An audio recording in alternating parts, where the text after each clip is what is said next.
ఒక్కసారి ప్రజా వాయిస్లో సిరా చుక్క చూద్దాం. ఓటు పండగ యువత వాట. అచ్చా, ఇప్పుడు స్థానిక సంస్థల ఎన్నికలు వచ్చినాయి కాబట్టి ఆ నేపథ్యం ఇది. గ్రామ వీధిలో అతికిన జాబితా, ఓటు పండగ రాబోతుందన్న సడక, పలకరింపులు పెరిగిన వేళ, వాగ్దానాల వర్షం మొదలైన సడక అంటే నడకదారి.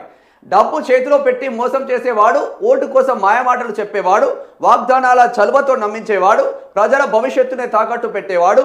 యువతి, నీ భవిష్యత్తు నీ చేతిలోనే, నీ ఓటు దేశం దిశ చూపించేదే.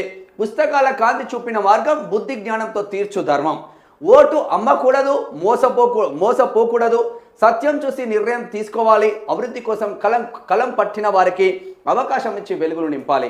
గ్రామ గడప నుండి దేశ గడప వరకు మార్పు తెచ్చేది నీ ఒక్క ఓటే. వేల మాటల కన్నా విలువైనది సత్య పథంలో వేసిన నీ ఓటే.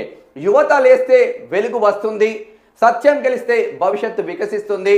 తెలుగు తల్లి తల ఎత్తే రోజు నీ చైతన్యంతోనే మొదలవుతుందని ప్రవీణ్ కుమార్ పెద్దశంకరంపేట మెదక్ నుంచి పంపించిండు. ప్రవీణ్ అద్భుతంగా రాసిండు.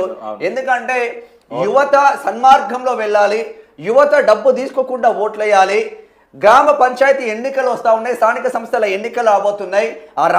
స్థానిక సంస్థల ఎన్నికలలో చదువుకున్న యువత, పేద ప్రజల కోసం ఆలోచించిన యువత 100% మీరు పోటీ చేయాలి. ఆ యువత బంగారు భవిష్యత్తు కోసం ఓటేయాలి, కానీ మీరు బిర్యానీల కోసం ఓటు కాదని మా ప్రవీణ్ పెద్దశంకరంపేట మెదక్ నుంచి అద్భుతంగా రాసి పంపించింది.